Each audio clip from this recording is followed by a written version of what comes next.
Two family તમારું સ્વાગત છે ફૂડી કિચન પાપામાં। આજે આપણે બનાવીશું વેજીટેબલ કટલેસ। એના માટે મેં વટાણા આ રીતે ક્રશ કરી લીધા છે, થોડાક ગાજર, કેપ્સિકમ, ડુંગળી લીધી છે।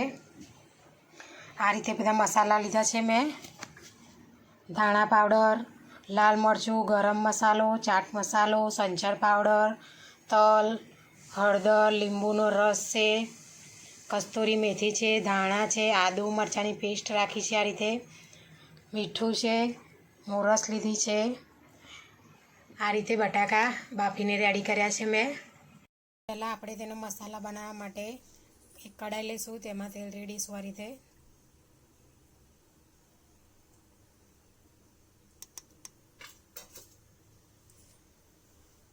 તેલ ગરમ થાય એટલે એમાં તલ નાખીશું। આપણે આ રીતે તલ નાખી દઈશું।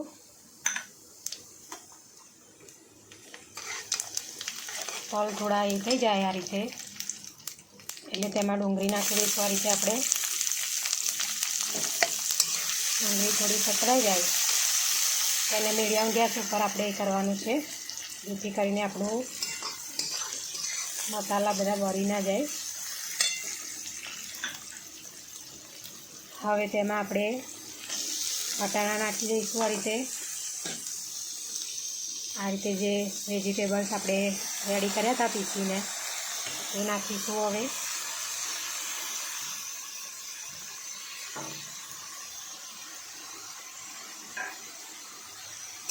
આ રીતે એને અચકચરા શેકવાના, બહુ ફૂલ ફ્રાય નહીં કરી દેવાના।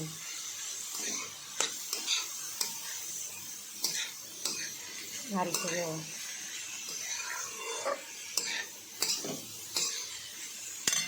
હવે તેમાં આપણે મીઠું નાખી દઈશું। મીઠું સ્વાદ પ્રમાણે તમારે લેવાનું।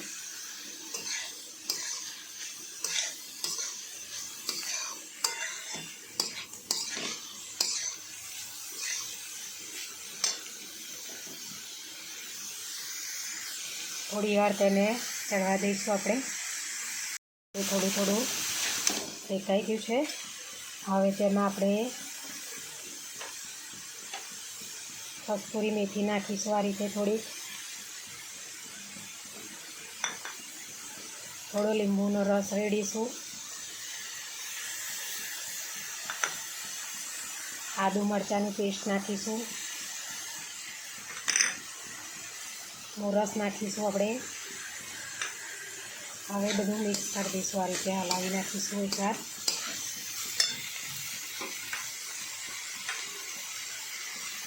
ફરી જે આપણે આ મસાલા આ રીતે કાઢ્યા છે તે બધા નાખી દઈશું અંદર। આ રીતે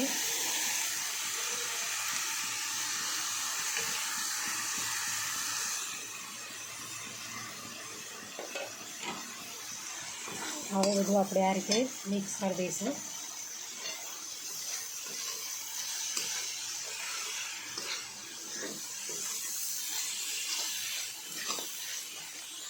જો આપણું શેકાઈને આ રીતે રેડી થઈ ગયું છે।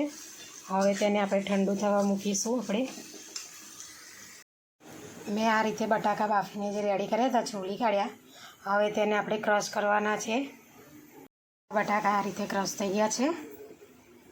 એક મિક્સર જાર લઈશું, તેમાં મેં પૌવા લીધા છે, જે રેગ્યુલર બટાકા પૌવાના આવે, બટાકાના પૌવાના તે જ મેં લીધા છે। આ રીતે હવે તેને આપણે પીસી કાઢીશું। આ રીતે મિક્સર જારમાં તે પીસીને રેડી કરી દીધા છે મેં। હવે આપણે જે બટાકા ક્રશ કર્યા હતા આ રીતે તેને આપણે એક આ રીતે વાસણમાં લઈ લઈશું।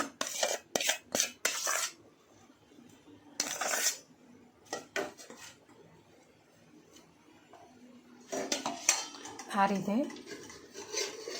હવે જે આપણે વેજીટેબલ ઠંડુ થઈ ગયું છે, આ રીતે જે શેકી હતું મસાલો બધો તે અંદર આપણે આ રીતે એડ કરી દઈશું। હવે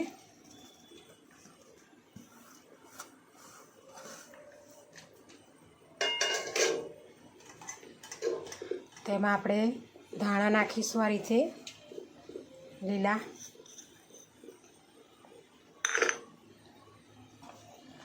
હવે જે મેં પૌવા પીસ્યા હતા તે નાખી દઈશું। પૌવા નાખવાથી જે વધારાનું પાણી હોય તે પૌવામાં એબ્સોર્બ થઈ જાય છે। હવે આને આપણે આ રીતે મિક્સ કરીને લોટ બાંધી લેવાનો છે. જો આ રીતે આપણો બાંધીને રેડી કરી દીધો છે.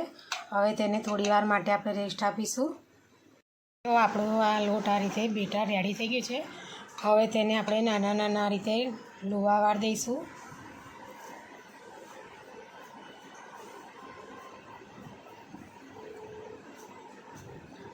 જો આ રીતે પણ તમે બનાવી શકો છો.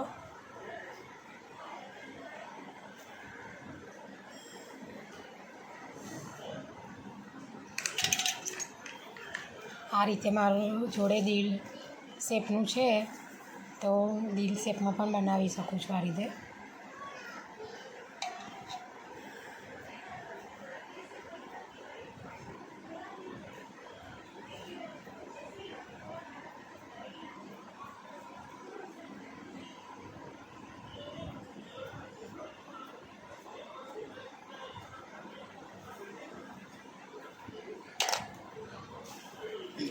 જો આ રીતે એવી રીતે આપણે હવે બધી કટલેસ વાળી દઈશું.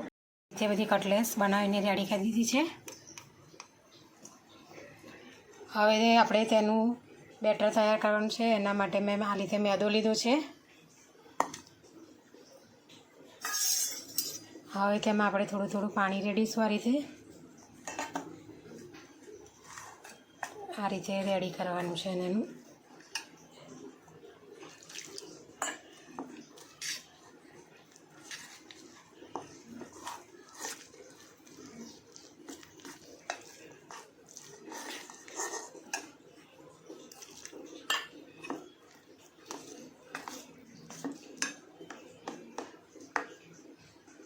જો આ રીતે બેટર રેડી થઈ ગયું છે મેદાનું.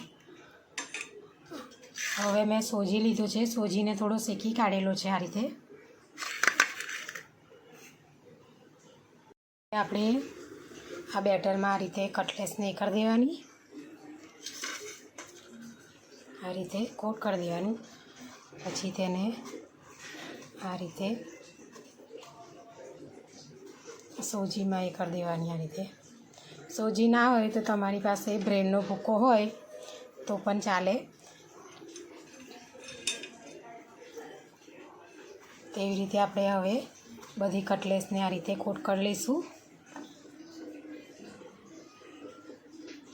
આ રીતે આપણે બધી કટલેસને કોટ કરી દીધી છે.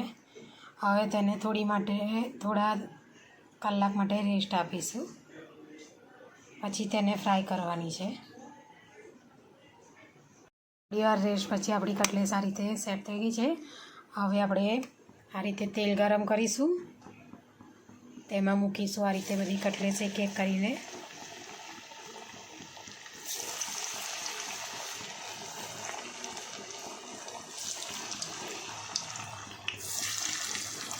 પહેલાં તમારે ફૂલ ગેસ રાખવાનો, પછી થોડું સેટ થઈ જાય પછી ધીમો તાપ કરી દેવાનો. પછી ધીમા તાપ ઉપર જ બ્રાઉન રંગની થવા દેવાની. જો આપણી કટલેસ આ રીતે રેડી થઈ ગઈ છે.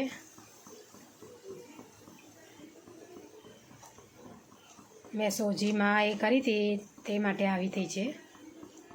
તમે બ્રેડમાં કરો તો બ્રાઉન રંગની થઈ જાય છે એકદમ. હવે તેને આપણે સર્વ કરીશું. થોડી કટલેસ મેં આ રીતે રવા દીધી છે. હવે તેને વગર કોટિંગ વગર આપણે ફ્રાય કરવાની છે. આ રીતે જો મેં મૂકી છે ફ્રાય કરવા માટે આ રીતે વગર કોટિંગ વગર. આ રીતે બ્રાઉન રંગની થોડી થવા દઈશું. હવે તેને જો આ રીતે રેડી થઈ ગઈ છે.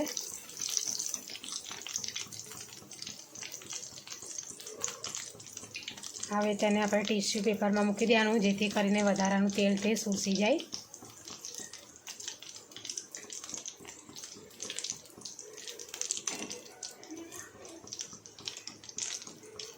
આપણી કટલેસ આ રીતે રેડી થઈ ગઈ છે.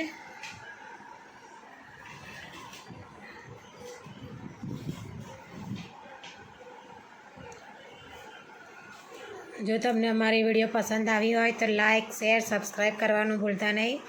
Thanks for watching.